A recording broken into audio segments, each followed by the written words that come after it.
Mo rin bang masaktan sa isang taong kalaro mo lang na lihim mong minamahal? Pero para sa kanya ito'y parang isang laro lang.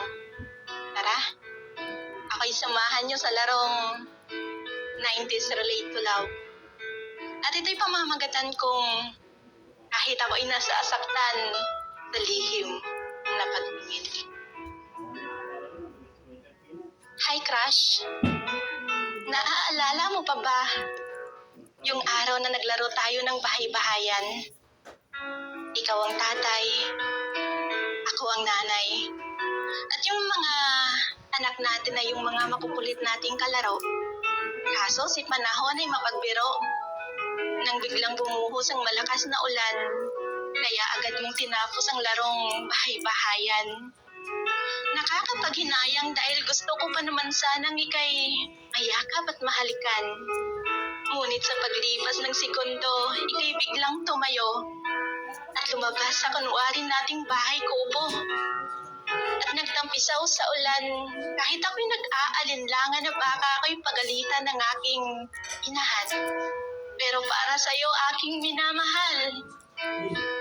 Kaya ako'y hindi mag-alinlangan na sumabay sa laro niyong tampisaw sa ulan. Tabayaya ko ng bubuka ang bulaklak, papasok ang reyna. Pero ayoko sanang maging taya para lang hawakan ng mga kamay mo sana. Pero ako'y binaliwalal mo para lang sa babaeng bago nating kalaro. Lihim akong nasaktan. Kaya ika'y pinaubaya na lang sa larong bubuka ang bulaklak, papasok na ang reyna mo. Habang aking pinagmamasdan na sa kanya yung kaligayahan.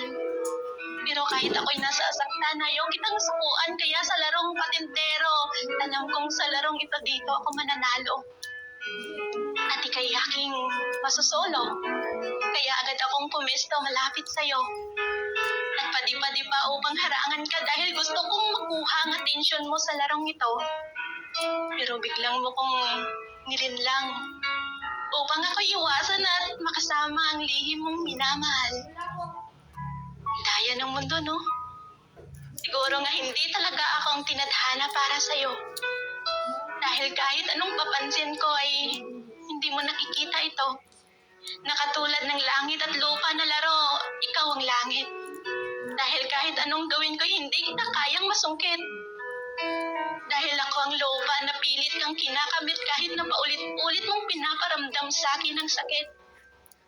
Pero ayan ka na naman. Nag-iya ka na naman ng laro na tagu-taguan. Anak ko, nagpapalunod sa imahinasyon na baka larong tagu-taguan baka matagpuan mo rin ako. At baka sa pagkakataong ito, ikaw na naman ang taya. Tulad ng lagi kong ginagawa. At baka mapansin mo rin ako. At baka dito rin magsisimula ang ating kwento. O diba ang lawak ng imahinasyon ko? Pero, nagkamali na naman ako. Dahil gusto mo sa larong ito, ako na naman ang taya. Kaya, eto, tagu-taguan ng feeling na nararamdaman. Tagu-taguan, maliwanag ang nararamdaman sa taong kalaro ko lang na lihim kong minamahal. At sa pagbilang ko ng 3, sana ang puso mo ay gusto rin ako. Ngunit sa pagdilat ng mga mata ko,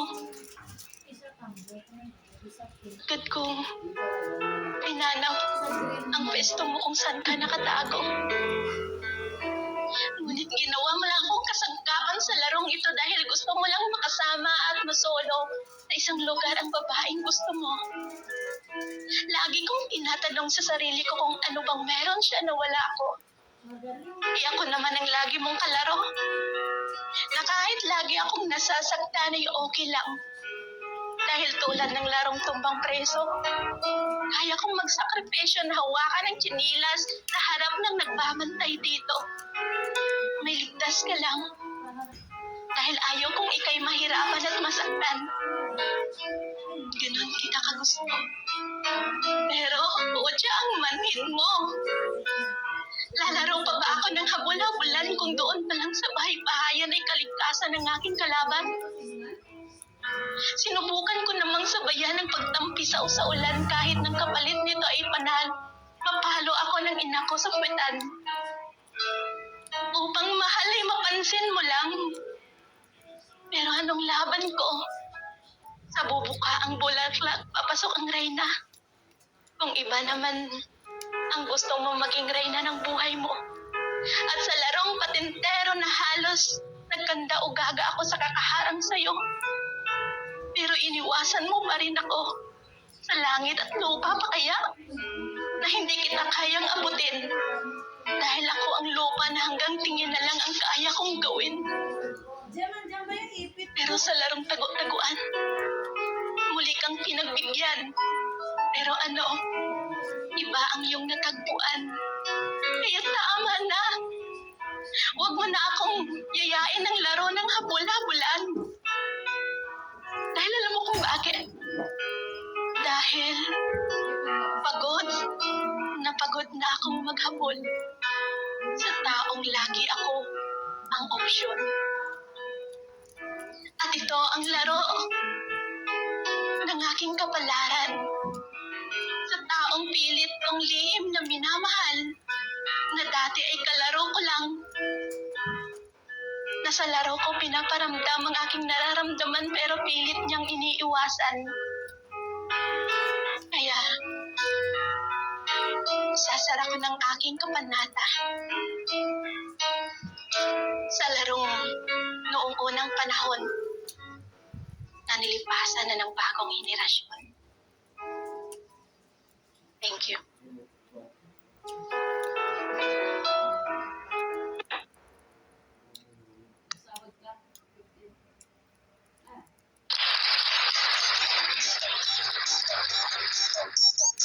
Alright, thank you so much. That was our contender number 1. Our contender number 10, tayo from Unity Family.